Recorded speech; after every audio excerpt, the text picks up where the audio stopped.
Lara Logan, an incredible journalist, by the way, says retired generals waging information warfare against Trump.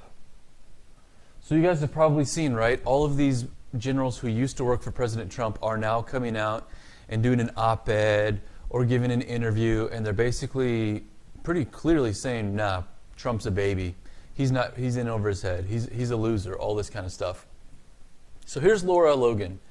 Now, if you don't know, Lara Logan has done a lot of killer undercover journalism work in the Middle East when it comes to war stuff and when it comes to immigration as well.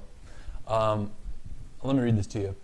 Award-winning journalist and war correspondent Lara Logan discussed how retired generals who are speaking out against President Trump are either complicit with or waging an information warfare campaign against him in an interview with Breitbart News Daily on Wednesday. So here's what she says.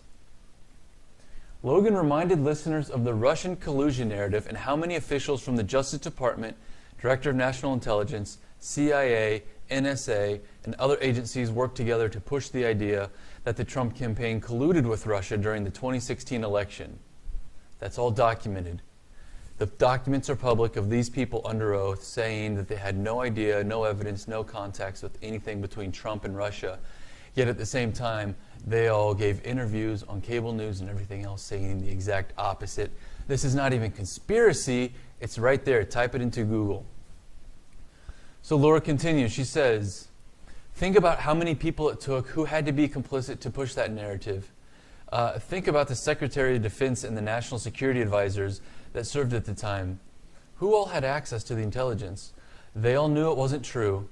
She says General Mattis knew, General McMaster knew, General Kelly, he knew, one after another after another. You can name them, and strangely enough, it's the same people standing up now taking shots at the president. The same people, so they were silent then, but they sure as hell have got a lot to say now, don't they? She continues down below. He's head of a think tank now that is constantly taking shots and waging information warfare against the president for the election. And you can map it out. New America is one of the organizations. The Lincoln Project, that's a whole bunch of Republicans who are running attack ads and pushing out constant stream of anti-Trump propaganda. So Lara Logan here is saying that all of the generals, we now have it on documented record, documented fact, that this Russia thing was total BS. Lara Logan's coming out and saying that all of the heads who have been working for Trump right here, Jim Mattis, you remember Mad Dog Mattis, and then McMaster, and then General Kelly, stern old guy, right? All of these people knew that the Russia thing was bullshit, and they just let it continue. So now she goes down below, she says, and all of these people, and many of them connected with the McChrystal Group and General Stanley McChrystal, who has made no secret of the fact that he's partnered with an organization called Defeat Disinfo, which is a Democratic super PAC. And they want you to think that they are defeating disinformation, but actually what they're doing is propagating it, and they don't even hide it. You know what? Just to do some due diligence, let's visit their website and see what it looks like before we continue. Well, okay, they don't have a site. Anyway, we continue. She says journalists are either stupid or complicit. They're acting as political operatives, that they don't even bother to find out what they're talking about. They don't even know what these weapons of information warfare are.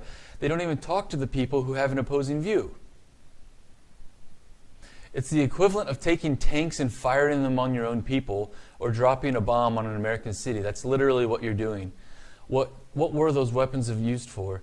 They're used to overturn foreign governments, to create civil disturbances, and overturn foreign governments to dispute their support of terrorism. Well, that is what they're doing now. They're trying to overturn this government, she said.